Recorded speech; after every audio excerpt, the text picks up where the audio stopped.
요즘 프랑스 유튜브에서 심상치 않은 영상들이 올라오고 있습니다. 한국을 다녀온 프랑스 크리에이터들이 앞다투어 서울 브이로그를 올리고 있는 건데요. 그 중에서도 오늘 소개할 이 여성은 꾸밈없이 자신의 일상을 찍는 스타일러. 현지에서 꽤 인기 있는 프랑스 유튜버입니다. 화려한 편집도 과장된 리액션도 없습니다. 그냥 자기가 보고 느낀 것을 프랑스어로 솔직하게 털어놓는 스타일인데요. 그런 이 여성이 서울에 온 지 딱 사흘째 되던 날 하루 종일 카메라를 켜놓은 채 서울 곳곳을 정신없이 뛰어다녔습니다. 박물관 두 곳에 이태원 식당, 메가커피 올리브영을 거쳐 남산까지 올라가는 하루가 8분짜리 영상 하나에 꾹꾹 눌러 담겼는데요. 그냥 관광 영상이라고 넘기기엔 이 영상 안에 한국인들도 미처 몰랐던 한국의 민낯이 너무 많이 담겨 있었습니다. 이날의 첫 번째 놀라움은 하루가 채 시작되기도 전에 터졌습니다. 이동 중 들른 공공시설에서 이 여성은 갑자기 카메라를 들이밀며 목소리가 3배쯤 커졌는데요. 메이크업을 고칠 수 있도록 따로 마련된 파우더룸을 발견한 겁니다. 화장실과는 별개로 조명과 거울을 갖추고 오직 화장을 고치는 용도로만 만들어진 별도의 공간. 한국인들에게는 지하철역이나 공공건물 안에서 종종 마주치는 익숙한 풍경이지만 이 여성에게는 생전 처음 보는 시설이었습니다. 저 지금 완전 충격받았어요. 메이크업 고치는 방을 따로 만들어뒀잖아요. 파우더룸이라고 이름까지 붙어 있어요. 이거 진짜 너무 쿨한 거 아니에요? 라며 카메라를 이리저리 돌리며 흥분을 감추지 못합니다. Je suis choquée. Ils ont carrément des salles faites exprès juste pour retoucher son make-up. Alors regardez. Ça s'appelle des powder rooms. Et c'est trop cool, wesh. 프랑스 파리의 지하철역이나 공공시설 안에 이런 공간이 따로 마련되어 있는 경우는 거의 없습니다. 화장실 안 세면대 거울 앞에서 파운데이션을 두드리거나 혼잡한 공간. 한켠에서 조심스럽게 립스틱을 고치는 것이 대부분인데요. 한국은 그 불편함을 애초에 없애버린 겁니다. 이 여성이 충격을 받은 건 시설의 화려함이 아니라 이걸 당연하게 만들어둔 한국 사회의 세심함이었을 겁니다. 이후 박물관을 두 곳 돌고 나서 이 여성이 향한 곳은 이태원의 한 식당이었습니다. 걸어서 10분 거리라며 가볍게 이동하는데요. 그런데 식당에 앉아 테이블을 한번 흘러보더니 카메라가 멈춥니다. 테이블 위에 가득 깔린 반찬들. 상추쌈, 무생채, 고사리 나물에 물컵까지 스테인리스 그릇에 담겨. 일렬로 정렬된 풍경은 프랑스 여성의 눈에 식사 전부터 대접받는 기분으로 보였을 겁니다. 유럽 식당에서는 빵 한 조각을 서비스로 내도 서비스 좋다는 말이 나오는데 한국에서는 밥 한 그릇 먹으러 들어가도 반찬이 대여섯 개씩 기본으로 나오는 게 당연하니까요. 주문한 것은 소고기와 닭고기. 그런데 나온 양이 예상을 훌쩍 넘겼던 모양입니다. 솔직히 닭고기 바구니가 어마어마하게 컸어요. 끝까지 가득 차 있었다고요. 저 도저히 더 이상 못 먹겠어요 라며 배를 두드리는 모습이 인상적입니다. On vient de finir de manger. Table elle est remplie. J'ai pas fini mon poulet. Ça, en tout cas, le truc de Ouma, il était délicieux. C'était du bœuf. Moi, j'ai pris du poulet. J'en peux plus. Le basket du poulet, il était énorme, rempli jusqu'au bout. 유럽 현지에서 이 정도 분량의 닭고기 요리를 시키려면 꽤 비싼 레스토랑에 가야 하는데 이태원의 평범한 식당에서 이런 양이 나온다는 것 자체가 이 여성에게는 한국 물가와 인심에 대한 첫 번째 보정이었을 겁니다.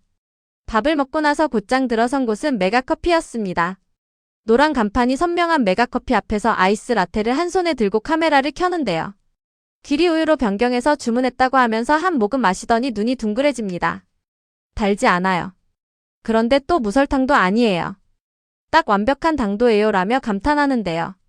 프랑스 카페에서 기리우유 라테를 시키면 보통 5유로 이상 우리 돈으로 7,000원이 훌쩍 넘는데 한국에서는 그 절반 가격에 이 맛이 나옵니다.